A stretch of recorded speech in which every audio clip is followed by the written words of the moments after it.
안녕하세요. 뷰성형외과 정재현 원장입니다. 오늘은 저희가 사용하는 가슴 보형물의 표면이 피막의 형성과 관련해서 어떠한 영향이 있는지 간단히 설명드리고자 하는데요. 영국의 네이처지에서 모티바와 관련된 논문이 있어서 설명드리는 그런 시간을 갖도록 하겠습니다.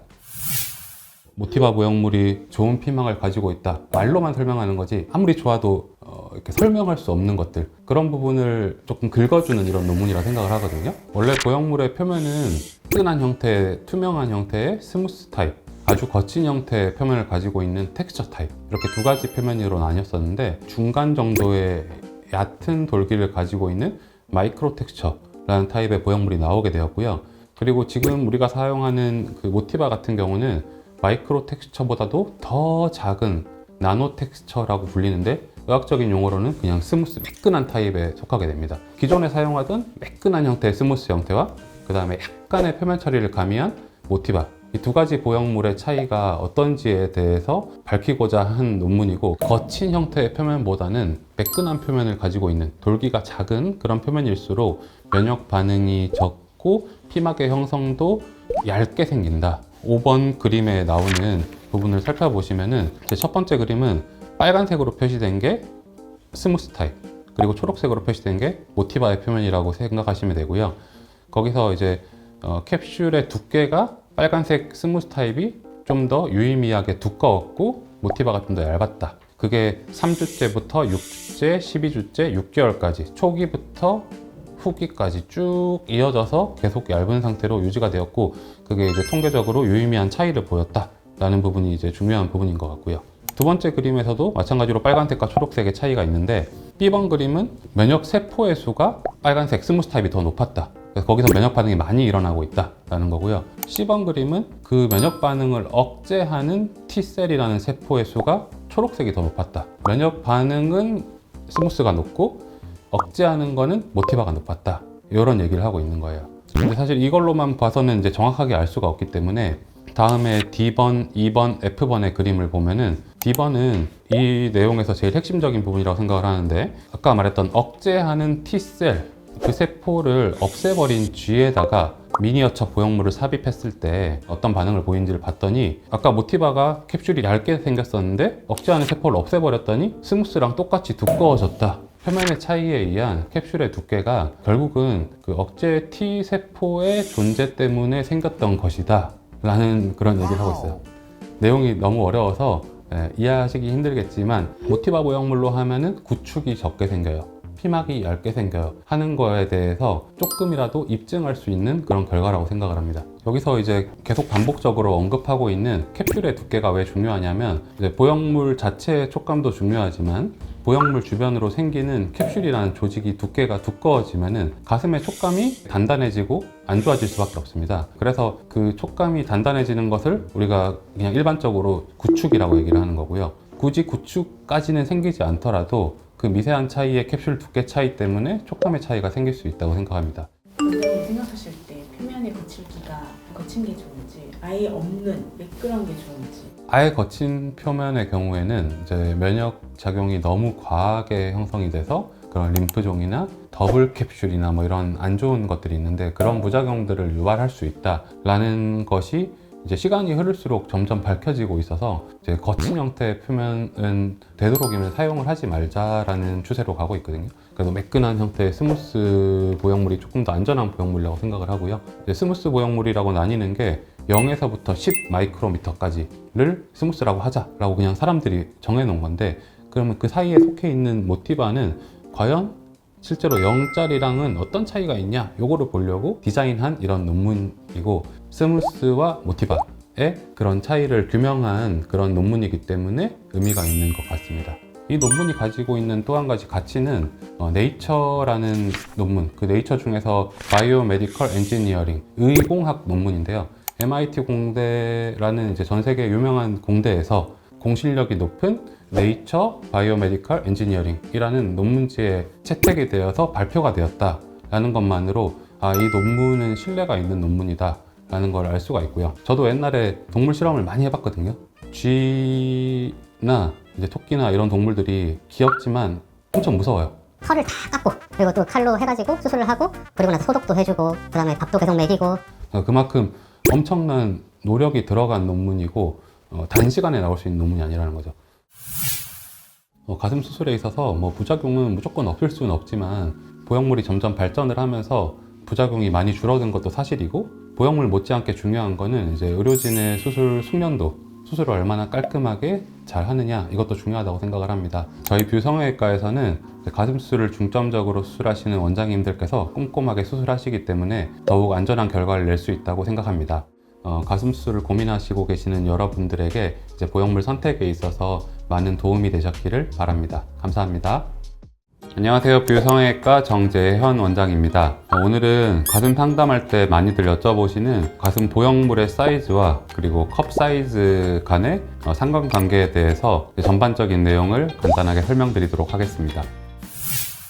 일단은 보형물의 사이즈라고 하면은 이제 300cc라는 말은 보형물 내부에 300cc의 실리콘 젤이 들어가 있다라는 뜻인데, 300cc라고 해서 일반적으로 C컵이다 이렇게 정해지는 것은 아니라고 생각하고요. 환자분의 흉곽의 크기나 원하시는 모양에 따라서 이제 cc가 정해져야 된다라고 저는 주로 설명을 드리고 있고요. 일반적으로 많이 사용하는 모티바 보형물의 경우는 납작한 형태를 미니, 중간 데미, 볼록한 풀, 그리고 그 위에 코르셋까지 이렇게 4가지 형태로 나오게 되는데, 데미 타입은 대략적으로 한 C컵 초반, 풀 타입의 경우는 이제 한 C컵에서 풀 C컵. 요즘 제일 많이 선호하시는 거는 C컵이고요. 아주 크게 원하시는 분들이 한 D컵 이상 이렇게 선호하시는 것 같고요. 과일 사이즈 좀 비교하시는 분들도 있으시잖아요. 측정을 해봤어요. 저희 집에 사과랑 있길래 그 사과 중에서 주먹만한 조그만한 사이즈 있죠. 한 200g 정도 되더라고요. 여성분들의 이렇게 한 손에 잡히는 정도의 사이즈라고 생각하시면 될 것 같아요. 네, 그래서 200에서 한 250cc. 그 다음에 사과 중에서 한 요 정도 되는 큰 사이즈 있죠. 한 350에서 400g 정도 돼요. 일반적으로 한 풀 C컵에서 D컵 정도 사이즈라고 생각하시면 될 것 같아요. 보형물을 선택할 때는 이제 흉곽의 넓이도 중요하지만 자기 갈비뼈의 모양이 어떻게 생겼는가도 되게 중요한데요. 평균적으로는 새가슴 형태가 더 많은데, 가슴 흉곽이 앞으로 돌출된 형태로 생겼고, 오목가슴은 반대로 안으로 이렇게 함몰된 형태로 생겼어요. 보형물을 낮은 걸 선택을 해버리면은 앞으로 나오는 볼륨감이 전혀 없는 가슴이 되고 말 거고요. 반대로 새가슴인 분한테 너무 뻥긋한 보형물을 넣으면은 실제로 옷을 입었을 때 너무 부해 보이는 현상이 생길 수 있겠죠. 오늘 상담받으러 오신 마네킹 양입니다. 지금 가슴 밑둘레를 먼저 측정을 해보면은 가슴 밑둘레가 66cm 정도 나오거든요. 그 다음에 이제 유두 근처에 둘레를 재게 되는데 85cm가 나오거든요. 한 20cm 정도가 차이가 나죠. 그러니까 이미 한 D컵 정도의 사이즈가 있는 거예요. 만약에 실제로 이렇게 생긴 분이 있다면, 그러니까 흉곽이 이렇게 돌출된 형태로 생긴 분이 있다면 이분은 새가슴이 아주 심한 분이거든요. 좀 낮은 형태로 펑퍼짐한 형태의 보형물이 들어가는 게 더 잘 어울리겠다. 다음에 이제 가슴골을 모으기 위해서 가슴방을 재볼 텐데, 가슴방은 제가 이렇게 갈비뼈를 만지면서 갈비뼈에 돌출된 부분들을 기준으로 측정을 하게 되는데, 오른쪽이 한 11.9cm 정도가 나오고요. 왼쪽은 한 11.7 정도가 나오거든요. 왼쪽에 하나 작은 사이즈가 들어가는 게 조금 더 적합할 수 있겠다라고 생각이 드는 그런 형태입니다. 그 다음으로 측정하는 게 이제 유두의 위치랑 현재 가슴 밑선의 위치를 보고 이 사이의 거리를 측정하게 되는데요. 지금 길이가 한 5.5cm가 나오는데 평균에 비해서 조금 긴 편이에요. 밑선이 좀 아래쪽에 있기 때문에 흉터가 많이 가려지지 못하는 수가 생기기 때문에 겨드랑이 절개가 조금 더 적합한 형태다라고 생각이 들어요. 환자분께서 한 풀C컵에서 D컵 정도의 사이즈를 원한다는 가정하에 320 정도의 사이즈를 한번 넣어볼 텐데요. 이렇게 가슴 위에다가 사이즈 보형물을 이렇게 넣어서 볼륨감을 체크하고 있고요. 만약에 이분이 이제 이 사이즈가 조금 부담스럽다고 하시면은 모티바 보형물의 미니 타입을 사용하게 되는데, 지금 이분처럼 이렇게 돌출된 형태의 흉곽을 가진 분한테는 미니 타입만 들어가도 한 C컵 정도의 볼륨감이 되고요. 자연스러운 볼륨감을 원하시는 분들은 이 정도 사이즈만 들어가도 괜찮을 거예요. 오늘은 보형물의 사이즈와 컵 사이즈의 상관관계, 그리고 이제 상담할 때 신체 계측하는 부분들에 대해서 이제 간단히 설명드렸는데요. 가장 안타까운 경우가 수술은 너무 잘 되어 있는데 본인 신체에 어울리지 않는 사이즈가 들어가서 그것 때문에 자연스러운 모양이 나오지 않아서 재수술 상담을 오시는 경우가 상당히 흔하거든요. 흉곽 모양이 어떻게 생겼는지, 내가 새가슴인지 혹은 비대칭이 심한지 그 자기 신체에 맞는 사이즈를 선택하셨으면 좋겠고, 그리고 환자분들께서 원하시는 모양의 디자인의 사진들을 이렇게 가져오시면은 제가 환자분들께 권해드릴 수 있는 것도 훨씬 도움이 많이 되거든요. 그래서 그런 부분을 좀 충분히 생각해보고 결정을 하셨으면 좋겠습니다. 네, 안녕하세요. 비유성형외과 정재현 원장입니다. 오늘은 가슴 수술과 이제 가슴 처짐에 대한 얘기를 할 텐데, 출산과 모유 수유를 하시다 보면은 가슴이 부풀어 오르고 줄어들고의 과정을 여러 번 반복하기 때문에 윗가슴이 꺼져 있다라는 게 공통적인 고민입니다. 오늘은 이제 그런 부분에 대한 얘기를 해보고자 합니다.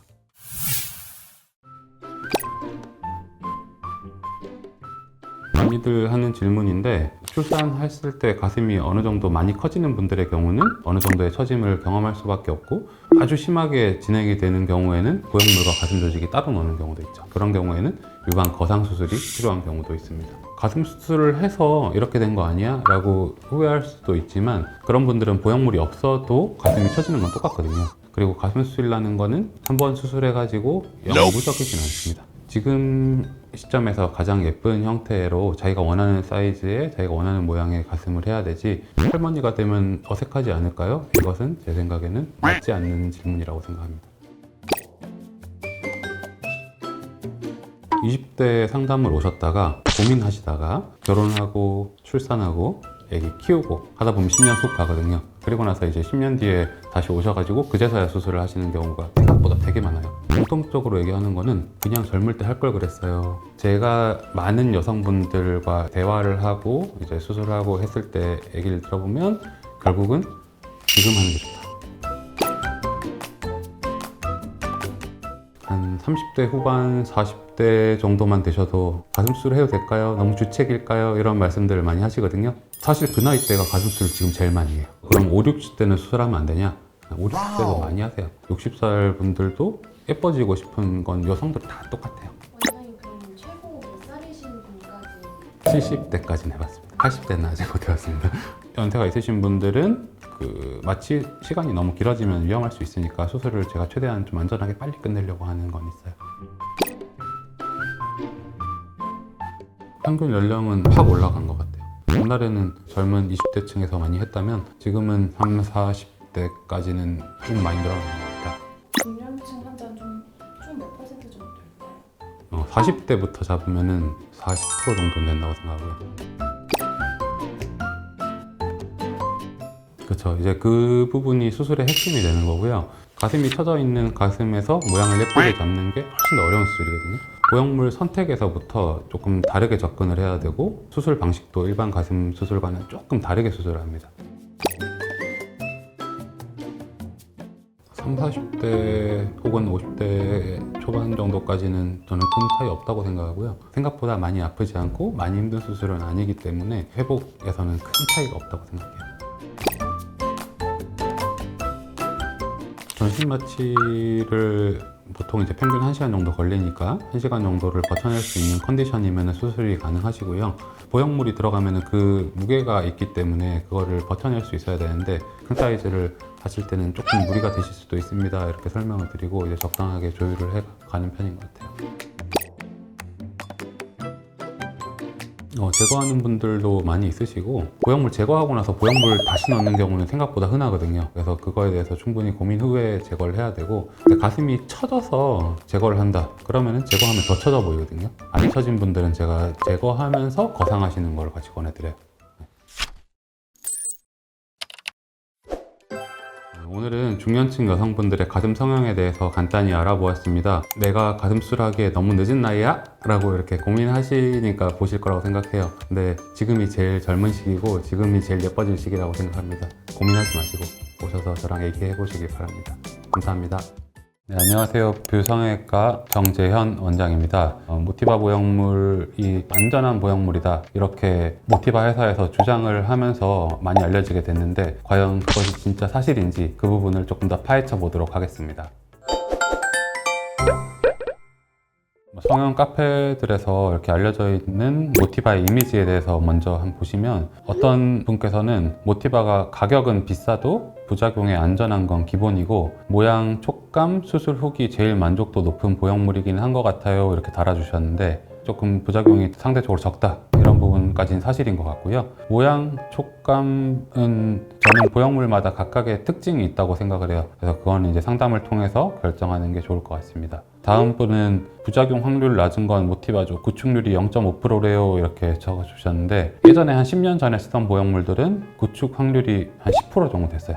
그것보다 한 20분의 1 정도로 줄어든 거니까 많이 낮은 거다라고 알 수 있을 것 같고요. 다음 분은 구형 구축이나 리플링 적은 걸로는 모티바라고 해서 저도 모티바로 했어요. 일단 가슴 모양마다 추천이 달라서 직접 가서 들어보는 거 추천이에요, 이렇게 해주셨는데, 모티바 보형물은 충전율이 100%로 실리콘을 꽉 채워놓은 거라서 리플링이 적다는 말은 겉에서 많이 만져지는 경우가 적다. 마르신 분들한테 활용하기에 좋은 보형물이고, 또 원하시는 모양에 따라서 다를 수 있으니까 상담하면서 결정하는 게 좋을 것 같아요.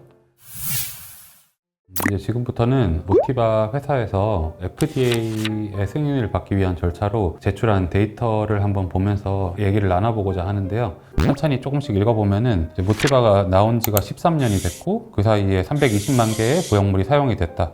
지금까지 나온 통계는 1% 미만의 부작용을 가지고 있다. 1% 미만이라는 게 구형 구축 한 가지만 한 게 아니라 파열, 보형물이 이동을 하거나 염증이 생기거나 이런 여러 가지 이유들로 인해서 재수술을 하는 경우, 이런 것들을 봤을 때 1% 미만이다 하면은 아주 드문 부작용이라고 보시면 될 것 같고요. 중점적으로 얘기하는 거는 구형 구축률이 0.5% 그리고 파열률이 0.6%로 매우 낮은 부작용률을 보였다. 구축률이 0.5% 정도면은 10년, 15년이 지나도 0.5%로 거의 비슷하게 수렴할 가능성이 높아요. 파열은 초반에는 잘 안 생겨요. 초반에 0.6%라는 거는 기본적인 내구성이 높은 보형물이고, 보형물을 만드는 데 있어서 어느 정도 일관성 있게 만들어지니까 초반에 파열률이 높지 않다, 이 정도로 이해해 주시면 좋을 것 같고, 10년, 15년 지났을 때 파열률이 어떻게 되는지를 계속 지켜볼 필요가 있을 것 같습니다. 우리가 터지는 거는 증상으로서 잘 나타나지 않기 때문에 한 10만 명 정도 수술을 했는데 터진 거는 10명밖에 안 돼요. 이거는 10만 명을 다 검사해보지 않았기 때문에 정확하지 않은 데이터예요. 근데 여기서 모티바에서 검사한 거는 451명의 환자들을 모두 MRI를 찍겠어요. 검사를 했더니 터진 게 0.6%다. 이 말은 믿을 만한 거거든요. 초기의 파열률은 확실히 다른 보형물보다 낮고 내구성이 좋은 보형물이다. 이 모티바 회사가 잘 하고 있는 점은 환자들한테서 그 보형물이 잘 안착이 돼서 계속 안정적으로 유지가 되는지 이거를 관리하고 있다는 점이 중요하다고 생각하거든요. 그리고 구형 구축 같은 경우는 2년, 3년, 4년 결과가 계속 0.5% 정도로 비슷하게 나오고 있다는 점이 중요하다고 생각합니다. 모티바 보형물이 구형 구축이 좀 낮은 게 체감이 되시나요? 첫 수술을 하시는 분들 같은 경우는 제가 수술을 깔끔하게 잘 했다면 어떤 보형물을 쓰더라도 어느 정도 잘 버텨준다 라고 생각을 하는데, 수술을 한 3번, 4번 받으셨고 기존에 구형 구축이 있는 상태였고 좋지 않은 환경에서 이제 새로운 보형물을 선택할 때 모티바가 구축률을 훨씬 더 유의미하게 낮춰준다고 생각하거든요. 재수술 상담 오실 때는 강력하게 추천해 드립니다. 부작용을 줄이려면 어떻게 해야 될까요? 제일 좋은 거는 수술이 잘 돼야 되니까요. 수술 경험이 많은 그런 병원을 찾는 것도 물론 환자분들 입장에서는 중요할 거라고 생각하고요. 환자분들도 노력을 해주셔야 되는 게, 바쁘시더라도 방문하셔가지고 상태를 보고 만약에 필요한 경우라면 초반에 조치가 취해져야지 조금 더 잘 맞춰질 수 있기 때문에 그런 부분이 중요하다고 생각합니다. 많이 찾아보시는 분들은 단순히 카페나 이런 것만 찾아보는 게 아니라 논문을 찾아보는 분들이 꽤 있어요. 임상 정보를 충분히 알아보시고 수술하시는 게 안전에도 도움이 될 거라고 생각합니다. 모티바 보형물의 안정성에 대해서 알아보는 시간을 가져봤습니다. 가슴 성형을 고민하고 계시는 많은 분들에게 도움이 되셨으면 좋겠습니다. 도움이 되셨다면 구독과 좋아요, 알림 설정도 함께 부탁드리겠습니다. 감사합니다. 네, 안녕하세요. 교육성형외과 정재현 원장입니다. 오늘은 트랜스젠더의 가슴 성형에 대해서 말씀드리려고 하는데요. 자신의 성 정체성과 이제 외모가 반대이기 때문에 고민이 많으시고, 특히나 이제 남성과 여성에서 가장 큰 차이라고 하면은 가슴이 있고 없고로 나뉠 수 있기 때문에 가슴 성형에 대해서 고민을 하시는 것 같습니다. 그래서 이 부분에 대해서 오늘 간단히 다뤄보고자 합니다.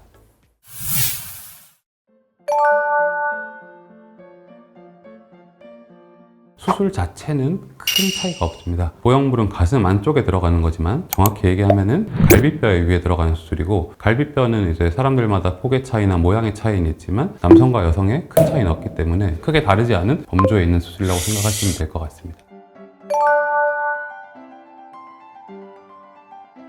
그렇죠.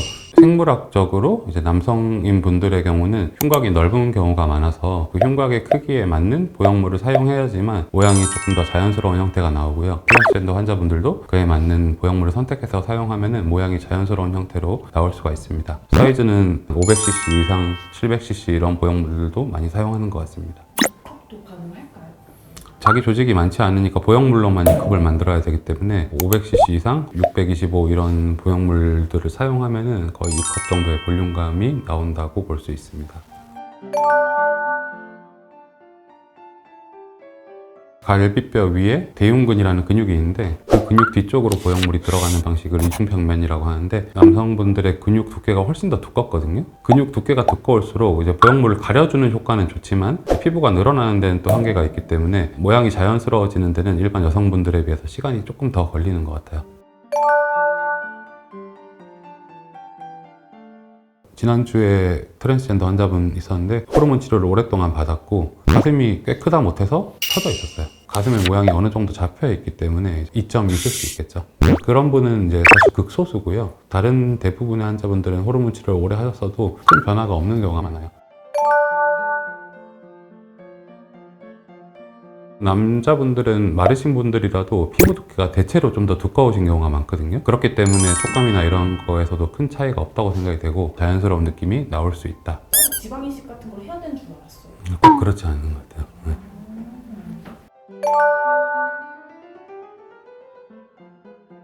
환자분의 마음의 준비만 되셨다면 수술하는 데는 꽤 어렵지 않다라고 말씀드리고 사이즈를 정하고 보형물을 정하고 이런 거는 일반 여성분들과 똑같거든요. 상담을 오셔서 저랑 이제 얘기를 해보면서 원하시는 사이즈대로 맞춰가면은 자연스러운 형태의 모양이 나올 수 있다고 말씀드리고 싶습니다. 전정부가 수술받아서 좀 화제였던 가슴 제거 수술은 어떤 수술일까요? 네, 저희도 하고 있는 수술인데 안에 있는 유선 조직을 다 제거하고 그리고 늘어져 있는 피부의 양을 줄여서 평평한 형태의 남자 가슴 모양으로 만드는 수술이거든요. 일반 여성분들이랑 남성분들이랑 유두의 평균적인 위치가 좀 달라요. 그래서 유두 이식을 하거든요. 네, 유두가 밑으로 늘어져 있는 경우에 그걸 올려주는 게 불가능하거든요. 그래서 유두를 뗐다가 다시 피부에 옮겨서 이식하는 수술입니다. 윌드 페이지라는 외국 배우 아시나요? 가슴 제거 수술을 하셨더라고요. 네, 그렇죠. 이렇게 되는 거예요. 가슴 조직을 다 잘라서 거기를 봉합을 하다 보니까 늘어져 있는 게 심할수록 피부를 잘라내는 양이 많아지고 그러다 보면은 당연히 흉터의 길이가 길어질 수밖에 없어요. 저 사진은 근데 색깔이 조금 아직까지 붉은 그런 상태인 것 같고 시간이 한 뭐 2년 정도 지나면 색깔이 하얘지거든요. 그럼 생각보다 그렇게 심하지는 않습니다. 그리고 지금 이분도 유두를 이식해서 붙여놓은 거거든요. 유두의 기능은 없는 상태인 거죠. 감각은 남아있어요. 성감과 같은 그런 특이한 감각이 아니라 피부를 만졌을 때의 감각과 동일한 촉각이 남아있다 정도로 생각하시면 될 것 같습니다.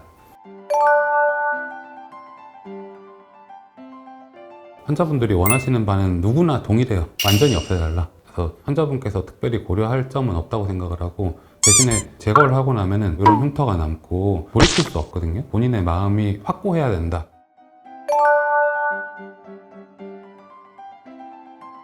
확대 수술은 일반 여성분들과 크게 다르지 않을 거예요. 제거 수술 같은 경우는 시간이 한 3배 정도 걸려요. 그러니까 비용도 뭐 비용도 3배. 3배까지는 안 되겠죠.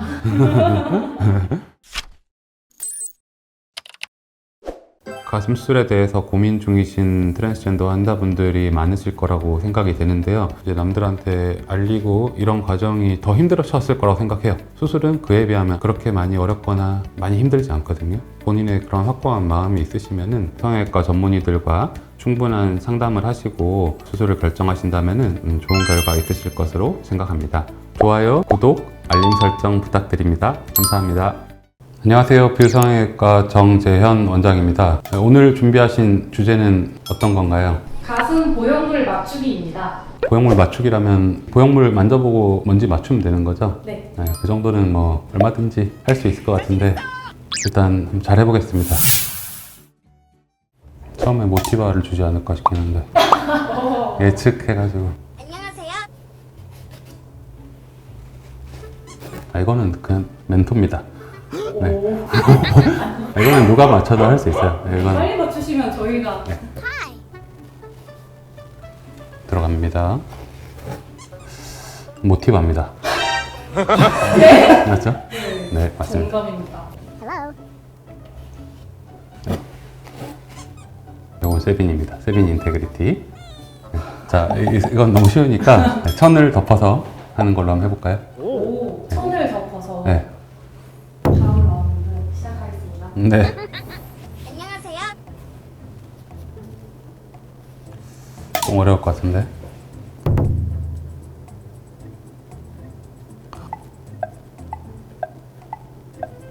멘토 같아요. 맞아요? 맞아요? 어떻게? 와, 어떡해.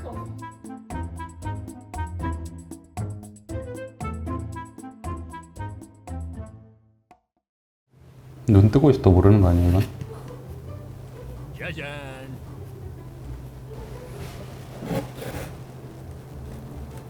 진짜 모르겠다, 이거.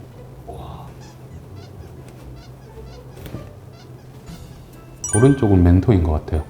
왼쪽은 역시나 헷갈리는데 모티바인가? 오른쪽 멘토, 왼쪽 모티바 맞으실까요? 네, 그런 것 같아요. 정답입니다. 제가 세빈이랑 모티바를 헷갈렸기 때문에 한번 와서 한번 만져보실래요? 진짜 똑같아요 그냥 거의. 거의 비슷하죠? 아니 저희가 느끼기에는 그냥 이거 똑같은 것 같은데 이거 어떻게 맞추셨어요? 오. 꼬집듯이 해도 뭔가 비슷한 느낌이 들고요. 잡았다가 풀 때 느낌도 비슷하고. 거의 비슷하죠. 네. 일단 이 눈에 보시면은 여기에 모티바, 이게 멘토, 이게 세빈인데 눈으로 봤을 때는 색깔이 다르기 때문에 누구나 맞힐 수 있겠죠. 만져봤을 때 멘토 보형물 같은 경우는 완전히 매끈한 형태이기 때문에 겉표면의 질감이 완전히 달라요. 그래서 멘토는 손 대는 순간 알 수가 있었고, 모티바랑 세빈은 두 개가 비슷한 표면으로 만들어졌기 때문에 사실 조금 구분하기가 힘들 수 있는데 막상 만져보면은 약간의 표면 차이가 나거든요. 그걸로 느낄 수가 있고, 이렇게 잡아봤을 때 촉감은 비슷하거든요. 이건 그냥 만져봐도 비슷해요. 껍데기의 바깥쪽 부분을 만져봤을 때 보형물의 껍데기가 좀 더 잘 만져지는 게 세빈이 조금 더 잘 만져지고요. 모티바 같은 경우는 보형물 껍데기가 좀 덜 만져져요. 옆에를 만져보면 바로 확인할 수가 있어요. 오늘에 대해 설명해 주실 수 있으실까요? 제가 환자분들한테 상담할 때 마르신 분들한테 보통 멘토를 많이 권해드렸었거든요. 보형물의 촉감이 말랑하기 때문에 말랑한 촉감을 원하시는 분들한테 더 어울린다고 생각을 했고, 보형물의 껍데기 표면이 피부 바깥쪽으로 비춰지거나 만져지는 현상이 적다고 생각을 해서 자기 조직이 많지 않은 경우에 멘토를 많이 권해드렸어요. 상대적으로 모티바나 세빈 같은 경우는 조금 더 쫀쫀한 보형물이기 때문에 가슴 모양을 잡아주는 데 유리한 면이 있습니다. 주로 처진 가슴인 분들한테는 모티바랑 세빈을 많이 권해드리는데, 특히나 세빈 같은 경우는 처진 가슴에서 윗볼륨을 잡아주는 데 도움이 되기 때문에 사용하기가 좋고, 그리고 모티바 같은 경우는 멘토와 세빈의 중간 정도의 특성을 가지고 있거든요. 약간 마르신 분들이나 아니면은 좀 처진 가슴이나 둘 다 사용하기가 좋고, 특히나 뭐 비대칭이 있는 경우에 교정을 해주기 좋기 때문에 이제 그런 면을 고려해서 선택할 수 있을 것 같습니다. 네, 지금까지 눈을 가려보고 가슴 보형물을 맞춰보기도 하고 가슴 보형물별 특징에 대해서 환자분들께 설명을 드렸습니다. 보형물 선택하시는 데 있어서 이 영상이 도움이 되셨으면 좋겠고요. 이 영상이 도움이 되셨다면 좋아요, 구독, 알림 설정까지 부탁드리겠습니다. 감사합니다. 안녕하세요. 뷰성형외과 정재현 원장입니다. 오늘은 가슴 재수술에 있어서 이제 가장 중요한 주제인 피막 형성에 대해서 얘기해 보도록 하겠습니다. 피막이라고 하는 것은 보형물이 인체에 삽입됐을 때 이제 인체와 보형물을 구분짓기 위해서 우리 몸에서 얇은 막을 형성하는 것을 얘기하는데요. 피막은 유방 보형물뿐만 아니라 어떤 이물질이든지 우리 몸에 일정 기간 동안 들어가 있으면 형성이 되게 됩니다. 가슴 보형물에서 피막이 특히 더 중요하게 얘기되는 이유는 다른 보형물들에 비해서 가슴 보형물은 이제 촉감이 중요하기 때문인데요. 겉에 얇은 피막이 형성되어 있을 때는 촉감에 큰 영향을 주지 않지만 두꺼운 피막이 형성이 되었을 때는 촉감을 단단하게 만들 수 있기 때문에, 그래서 재수술에 있어서 피막을 그대로 두는 것이 좋을지 제거하는 것이 좋을지 이에 대해서 여러 가지 의견들이 있는 것이 사실입니다. 이제 대부분 사람들이 그 피막이라는 것은 정상 조직의 일부다 이렇게 얘기를 할 수 있는데 실제로 정상 조직은 아니고 우리 몸에 있는 여러 가지 구성 성분들로 이루어진 비정상 조직이라고 생각하시면 되고, 실제로 논문을 찾아보면은 보형물 주변의 이물 반응으로 인해서 우리 세포들이 피막을 형성한다. 그래서 그것은 다 정상 반응이다 라고 얘기를 하고 있고요. 보통은 피막의 두께가 중요하다고 하는데, 피막의 두께가 어느 정도 이상이 됐을 때 이것이 비정상 피막이다, 이런 기준은 아직까지 정해진 바가 없습니다. 저희 병원에서는 이제 초음파 검진을 많이 보니까 피막 형성이 되었을 때 초음파상에서 어떤 식으로 관찰이 되는지, 그리고 그 두께가 어느 정도 되었을 때 부형 구축으로 의심을 할 수 있을지, 이런 것들에 대한 얘기를 하는데, 실제 정상 피막은 초음파상에서 거의 보이지 않을 정도로 아주 얇아야 하고요. 수술 중에는 발견할 수 있지만 그냥 일반 비닐 랩같이 얇은 형태로 형성이 되어야 합니다. 두꺼워지거나 대략적으로 한 0.5mm 정도를 저희가 기준으로 하고 있는데, 이제 그 이상이 되었을 때는 촉감에 영향을 줄 수 있다. 그래서 이제 부형 구축의 초기 단계라고 생각을 할 수 있습니다. 단순하게 얘기하면 두꺼워졌으면 다 안 좋다. 두꺼워진 거는 초음파상으로 어느 정도 확인할 수가 있다. 두꺼워지면서 석회화가 생겼거나 두꺼워지지 않더라도 석회화가 생긴 경우, 그런 두 가지 피막이 제일 비정상적인 피막이라 생각할 수가 있고, 이중 피막이라고 하는 것은 피막이 두 겹으로 생긴 형태인데 일반적인 보형물에서 나타나는 건 아니고요. 텍스처 타입, 거친 타입의 보형물에서 나타나는 증상인데, 처음부터 두 겹으로 생기는 게 아니라 처음에는 한 겹의 피막이 정상적으로 생겼다가 텍스처 타입 같은 경우는 거칠기 때문에 피막이랑 딱 들러붙어 있거든요. 어떤 충격으로 인했건 이게 떨어져 나가는 경우가 있어요. 그러면은 그 사이에 또 비는 공간이 생기니까 거기에 한 번 더 피막이 생기는 거죠. 그렇게 해서 두 겹의 피막이 생기게 되는데, 그럴 경우는 바깥쪽의 피막은 얇더라도 안에 피막이 두껍게 생기거나 혹은 엄청 쪼그라들어 있는 경우가 있거든요. 그래서 딱딱한 현상이 생기게 되고, 이중 피막은 대부분 다 제거를 해줘야 됩니다. 피막이라는 거는 단백질 덩어리가 우리 몸에서 고체화된 거거든요. 그것들이 보형물을 제거하거나 제수를 한다고 해서 사라지진 않아요. 그게 그대로 남아있게 되는 거고, 원래 보형물이 300cc가 들어가 있었으면 그 300cc에 해당하는 그런 공간이 피막이 다 쌓여져 있었을 건데, 걔를 그대로 두면은 쪼그라들어요. 하지만 그건 사라지진 않습니다. 지금까지 가슴 제수술에서 이제 가장 중요한 피막 형성에 대한 이야기를 해보았습니다. 지금까지 보신 것처럼 이제 피막 형성이라는 것은 가슴 제수술에 있어서 가장 중요한 부분입니다. 그래서 이제 환자분들한테 설명드릴 내용이 너무 많기 때문에 나머지 내용은 2탄에서 뵙도록 하겠습니다. 이 영상이 환자분들에게 도움이 되셨으면 좋겠고, 도움이 되셨다면 좋아요, 구독, 알림 설정까지 부탁드리겠습니다. 감사합니다. 안녕하세요. 뷰성외과 정재현 원장입니다. 지난 시간에는 정상 피막과 비정상 피막의 차이에 대해 설명을 드렸었는데요. 이번 시간에는 그 비정상 피막에 대한 뒷이야기, 제수술과 관련된 이야기를 조금 더 심도 있게 나눠보도록 하겠습니다. 아까 말씀드린 비정상 피막, 두꺼워진 피막은 피막이 일부 남아있을 경우는 그 피막에는 눈에 보이지 않지만 세균들이 또 남아있기 때문에 보형물을 새로 교체를 한다고 해도 그 세균들이 다시 번식을 해서 염증을 일으키거나 부형 구축을 일으킬 가능성이 높습니다. 두꺼워진 피막은 대부분 다 제거를 해주시는 것이 좋다. 두 번째는 최근에 많이 알려지기 시작한 ALCL이라는 특이한 림프종 희귀암이 있는데, 텍스처 타입의 보형물에서 생기는 아주 특이한 증상이거든요. 사실 확률은 높지 않지만 그래도 텍스처 타입 보형물의 피막이 남아있을 경우는 그걸로 인해서 시간이 오래 지난 다음에도 림프종을 일으킬 수 있다는 것이 알려져 있기 때문에 기존의 텍스처 타입 보형물을 사용하신 경우에는 웬만하면 피막 제거하는 것을 권장해 드립니다. 피막 제거를 한다는 게 우리 몸이랑은 어느 정도 들러붙어 있기 때문에 피막만 100% 제거할 수 있는 것은 아닙니다. 피막을 제거하면서 지방이라든가 얇은 조직들을 조금 같이 떨어져 나갈 수밖에 없고요. 그러니까 자기 피부를 점점 더 얇게 만드는 현상이고, 가슴 조직이 원래 많지 않았고, 그리고 아주 많은 분들의 경우는 정상 피부가 얇거든요. 그랬을 때는 새로운 보형물이 들어갔을 때 피부가 더 얇아지니까 보형물이 좀 더 잘 드러날 수 있겠죠. 그런 면에서 좀 안 좋을 수도 있고, 그리고 보형물 위치가 정상 위치에 있지 않고 아래쪽으로 내려오거나 바깥쪽으로 빠져 있거나 혹은 안쪽으로 너무 몰려 있거나 이런 경우에는 그 부분을 다시 묶어서 새로운 밑선을 만들어 주거나 옆가슴을 찝어줘야 되는 수술을 해야 될 수 있는데, 그때도 마찬가지로 어느 정도 튼튼한 조직들이 필요합니다. 정상 피막, 아주 얇은 피막도 생각보다 되게 질긴 조직이거든요. 그래서 그런 거를 이용해서 좀 더 튼튼하게 잘 유지가 될 수 있는 거죠. 재수술할 때 아주 유용하게 사용할 수 있는 재료라고도 할 수 있습니다. 결국은 피막이 얼마나 남아있냐, 피막을 얼마나 떼느냐, 이게 중요한 것보다는 수술 후에 부형 구축이 안 생기고 모양이 자연스럽고 촉감이 얼마나 좋으냐, 이게 중요한 거거든요. 피막 형성이 앞으로 덜 되게 정상적인 피막을 만들도록 수술을 하는 것이 중요하고요.